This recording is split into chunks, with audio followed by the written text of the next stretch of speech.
Hey folks, welcome back to the ranch. Hey, so this is April 23rd, and what we're bringing to you today is a little show and tell here on this very interesting watering setup we have. So, and here at the end of the video, we're going to tell you what we like about it and what we don't like about it, and just really how well it's been working. We've had it in operation now about 10 days, give or take, and so far it's been working pretty good, but check this out.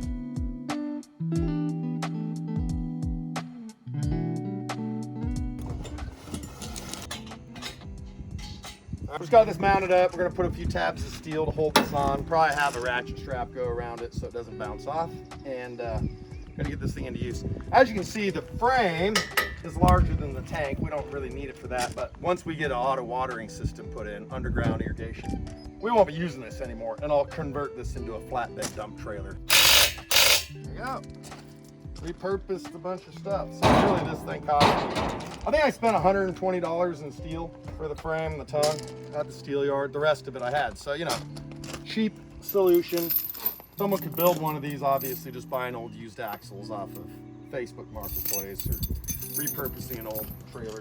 So the whole purpose of having this really long tongue is it'll have less leverage to put downforce on the four-wheeler. Remember, this totally full is 2,400 pounds of water alone, plus the weight of the trailer. So it's heavy. It's a lot of weight. So we got to be careful. So people will ask how we go ahead and protect our steel. I don't mind if we get a tiny bit of rust on it. It's not that big of a deal. What we put is linseed oil and paint thinner. The paint thinner evaporates, helps the linseed oil to dry a little quicker.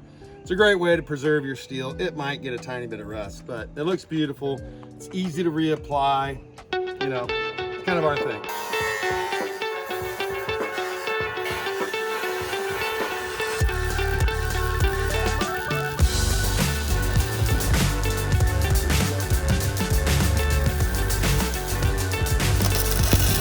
And yes, if you're wire welding with flux core, you pull your puddle, you don't push it.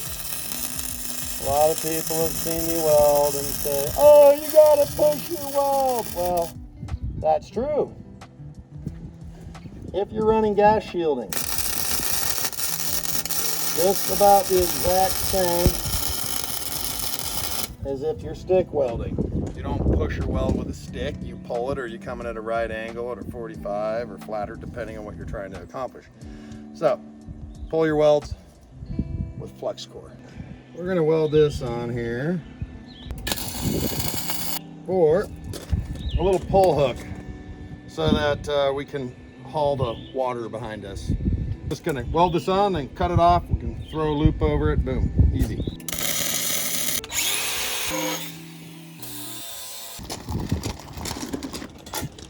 Let's see how well that latches. There's an 1 7/8 ball on this four-wheeler because we have a trailer with that. So you have to just tighten up the coupler on the 2-inch so it stays on the 1 7/8. I don't recommend it for highway use though. Okay, go fill it up, see what happens. All right, so there's the little mobile water. There's this Job valve, super important.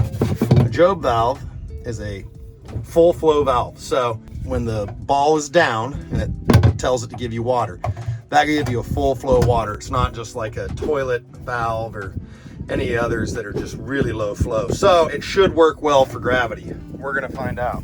All right.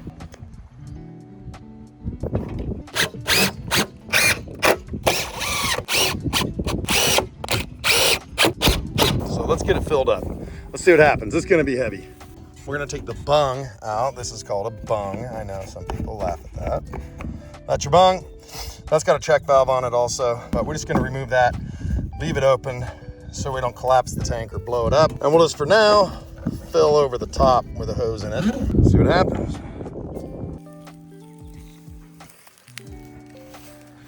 All right, there we go. And 2,400 pounds later, we'll go haul it. I hope it works.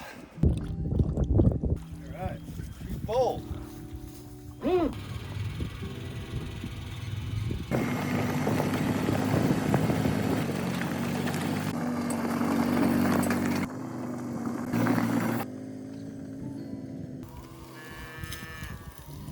Excited.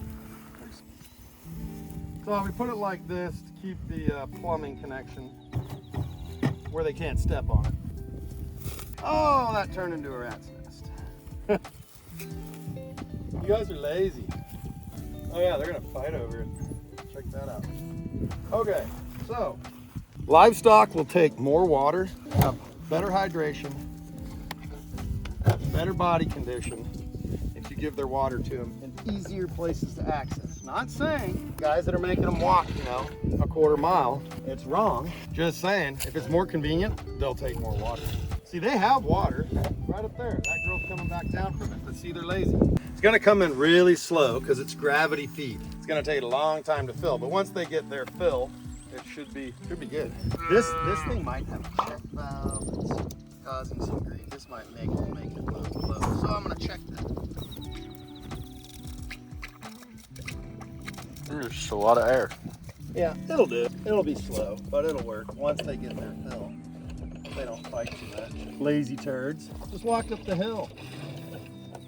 Okay, so we tried that float assembly on this tank. I'm gonna show you right here. It didn't work worth a damn. So this is a Job valve. It's a great valve. And it flows a ton of water out, except it doesn't handle gravity feed water. It takes a couple PSI to open the diaphragm in it. So it wasn't working. So I'm gonna show you here what we're going to now. Basically more like a toilet style tank valve. Just got a standard float. I bent that upward to get more height out of it. And if you can see, we'll look inside there. There's the opening, but in here, there's a full open port. There we go. So there's no restriction. The water will drain. It won't drain really fast or flow through it incredibly fast, but we're gonna put that on, see how it works. It's a pretty good flow. That'll be fine. You know, it won't keep up with high demand when they're all trying to get at it at the same time. But once they're full and they meander over here one at a time, get a drink, no problem. You know, if 5, 6, 8, 10 are trying to get in at the same time, it won't keep up, but I think it's gonna work. All right, there's the final fill level. It's working great. It's already how much has come out. We're down to this bar. So about one of those drums is about a half of this section. We'll monitor it, see how many days we'll get out of it. So don't try and use your Job valve for what I'm doing here. You know, everything out here is trial and error. Geez, we're always doing something different. I don't know anybody that's doing this. I just kind of come up with an idea, see how it works. I take it on the chin. You know, for you folks out there that might want to use something like this. It's not ideal. I'm not saying that this is how you should ranch, because this is kind of stupid to be hauling water. But it's a hell of a lot better than what we were doing, which was hauling 2 55-gallon poly drums at a time. So, you know, a little over 100 gallons tops. And that's terrible. You're doing multiple runs a day. Eats up way too much time. So at least now we got 275 gallons. That'll hold these guys over for, oh really, probably a couple days pretty easily, even in the heat. So, hey, it's working, huh, girls? What do you think? I think you guys are gonna be happy, huh? Yep. My daughter is getting her butt kicked by, how do I get that apart? Oh, yeah. So oh, look at that. Amazing. Very difficult. Congratulations. Oh my goodness. Now, I know some folks are gonna look at the wheels and tires on this and be like, oh my gosh, why would someone spend all that money? Well, I didn't. Those came off of my sawmill. So it was a mobile sawmill. We're constantly busting our knees. Oh, I was. And the guy that's on the offside of the mill taking the tailings off of it, slab boards, because they stuck outside the frame rails. So we took them off and they just been laying around. I kept saying, well, I'll make a trailer with them someday, I guess. Well, here we go. Now, this is not ideal. If you're a rancher, a farmer, if you're running livestock, you don't want to be hauling water. If you can do anything within your power to be hauling water or to avoid hauling water, that's what you want to do. You want to take and not haul water. But it's really difficult to do this regenerative style if you don't have some sort of a very easily accessible water source, right? So it has to be very mobile and very versatile. So hence what we're working with now. Don't pour it out, you goon. We're just gonna tow it. It's gonna dump out anyways. Negative. No, it'll hold some. Well, now that you put the float down, now it's just draining out. So I need to get a quick connector for that, a cap. So you can see it's just whizzing out. Any rate, so that's what this is. It works for now. So I built this with the intention, eventually when we're done with this and we have underground irrigation, and I'm gonna convert this into a deck over dump trailer. A guy can never have too many trailers. I'm a firm believer in that. Yeah, I probably just need to install a little simple flapper check valve. But as you can see, when we disconnect, now we lose this water. So it's about 20 gallons of water that just starts draining out. So, you know, that's kind of a loss. So we'll figure it out. Then we just take this, as I'm tripping over the rope. And it hangs on there and we can pull it to the next paddock. Go ahead and start taking off. And remember, we're gonna go up the grass, just the edge.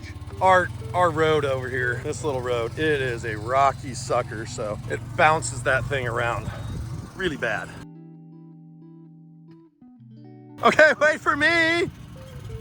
No. You are gonna die. I know. Me driving. I know. Let's go. You're scaring me. Oh, great. That really instills confidence. You know what? Hold on a second. Just stop. Hold on. I just thought of this.